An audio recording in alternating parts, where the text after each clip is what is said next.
أخبارك إيه يا زميلي؟ عامل إيه؟ أتمنى تكون بخير. لو لسه جايب جهاز كمبيوتر جديد أو لابتوب جديد مثلًا وجيت تفتحه أول مرة كده فلقيته فتح لك شاشة سودا مش موجود فيها أي حاجة قدامك، هي عبارة عن شاشة سودا بس، هتفتكر إن الجهاز فيه مشكلة أو فيه عيب مثلًا، وهنقعد بقى طب نكلم الشركة، طب نكلم خدمة العملا، طب نكلم الناس اللي إحنا اشترينا منهم، لأ بس عايز أقول لك المشكلة أبسط من كده بكتير، إحنا كده الجهاز بتاعنا معلهوش operating system. يعني إيه operating system؟ اللي هو نظام التشغيل بتاعك، ده اللي بيدير معاك كل حاجة جوه الكمبيوتر أو اللابتوب بتاعك، هو اللي بينظم تشغيل البرامج، هو اللي الواجهة بتاعتك، هو اللي بيدير لك كل حاجة جوه الجهاز. فاللي هو مثلًا زي ما أنا أول ما أفتح الجهاز كده يظهر لي ويندوز مثلًا أو كده، فيعتبر هو اللي بيشغّل معايا البرامج، وهو اللي بينظّم لي كل حاجة جوه الجهاز. تعالَ نعرف إيه هو الoperating system ده أكتر، ونفهمه أكتر ونتعمق فيه أكتر.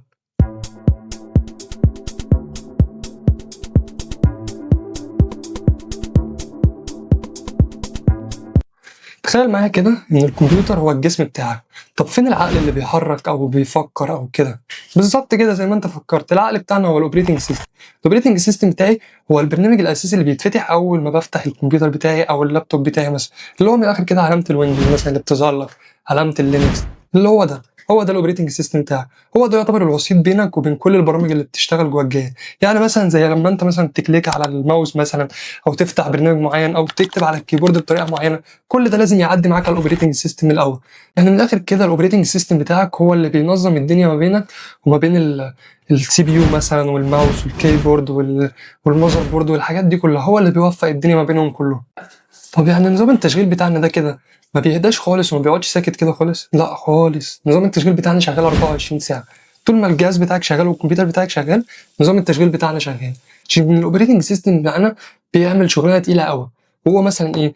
انك مثلا اول ما تشغل برنامج معين، انا فتحت دلوقتي برنامج معين وكده، لما بشغله هو بياخد له مساحه جوه التخزين مثلا او جوه الرام بتاعك، وبعد كده يروح رايح على الرام على طول، فيدخل جوه الرام بتاعك، يا رام انا عايز مثلا مساحه قد كذا للبرنامج ده وعايزه مثلا يتخزن في الحته قد دي، تمام، وبعد كده يروح طالع بقى على السي بي يو عشان خاطر يعمل لك عمليات معالجه على البرنامج ده، ويقول ان احنا مثلا هنعالج البرنامج ده بطريقه معينه وهنعمل له مثلا في الوقت الفلاني وهياخد وقت معالجه قد كذا، وبعد كده بعد بقى ما خلصت وعملت كل اللي انت عايزه على الابلكيشن بتاعك يروح هو راجع بقى عشان ينظم لك الملفات بتاعتك ويشيله بطريقه معينه.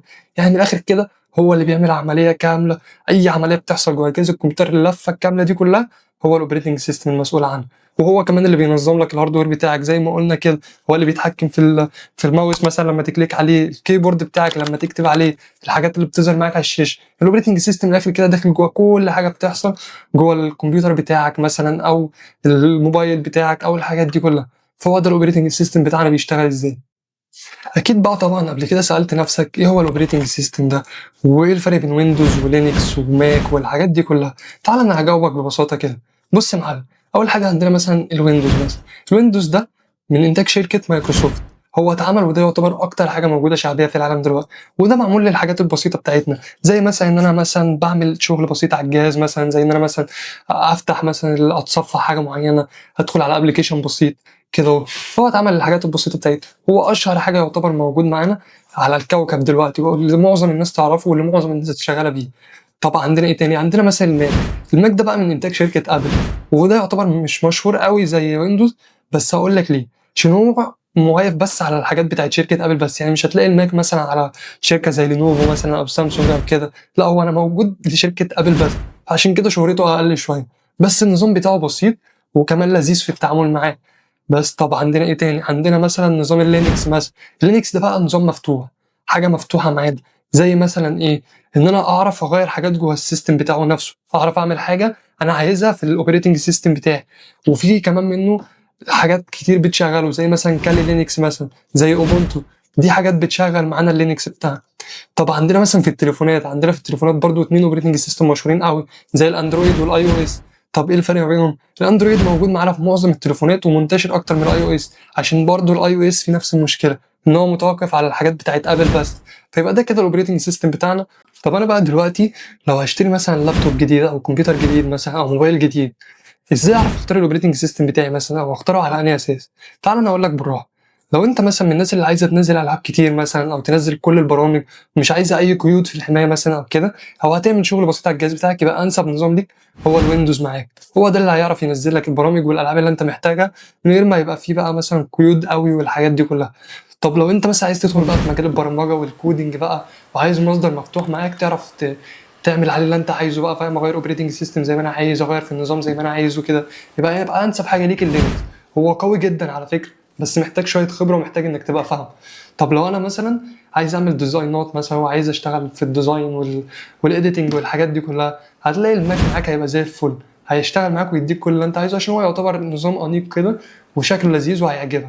طب بالنسبه للتليفونات، بص يا معلم، لو انت برضو عايز نظام مفتوح ينزل لك اللي انت عايزه من غير ما يبقى فيه شويه قيود ولا اي حاجه، يبقى الاحسن لك انك تجيب الاندرويد. او لو عايز مثلا معظم التليفونات شغاله عليه، او اللي يعتبر معظم العالم شغال بيه، يبقى الاندرويد هيبقى احسن لك. طب لو انت مثلا عايز بقى قيود وعايز حمايه اكتر وكده، يبقى الاي او اس هيبقى احسن معاك وهينفعك اكتر في انك تختاره. في النهايه كده نظام التشغيل بتاعنا والاوبريتنج سيستم بتاعنا هو ده البطل الخفي اللي جوه الكمبيوتر اللي احنا ما بنشوفوش، بس هو اللي بيدير لنا كل حاجه جوه الكمبيوتر. وده يعتبر من اهم المفاهيم في الكمبيوتر اللي انت محتاج تعرفها ومحتاج تفهمها وتذاكرها كويس. استنى في الحلقه الجايه هنتكلم اكتر عن الابلكيشنز وعن السوفت وير برضو اكتر. ولو عجبتك الحلقه دي ما تنساش تعمل لايك وسبسكرايب وتفعل زرار الجرس عشان يوصلك كل جديد. كان معاكم يوسف من قناه كودياك، سلام.